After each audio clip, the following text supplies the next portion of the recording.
Exposing the future of laptops. Meet Lenovo's ThinkBook Flip, a laptop with a unique folding screen. Ever wondered why we've got flip phones but not flip laptops? Lenovo might have the answer with their latest innovation, the ThinkBook Flip. Thanks to a leak from tech insider Evan Blass, we've got the scoop before its big reveal at the Mobile World Congress in Barcelona this March.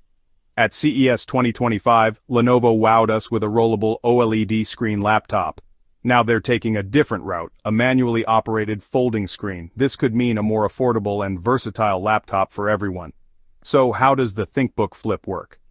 Unlike the dual-screen designs from Asus, this Lenovo creation has a single large OLED screen that bends right in the middle. Whether you want to use it as a normal laptop, fold it in half, or flip it into a tablet, the ThinkBook Flip offers flexibility like never before. While we're still in the dark about the exact specs, hints from leaked images suggest it might run on Intel's Arrow Lake H. This might not be the latest and greatest, but it's still pretty exciting. Lenovo is truly pushing the boundaries of what laptops can do, merging portability with innovation.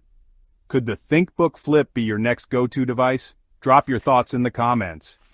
Thanks for watching, and don't forget to subscribe for more tech updates.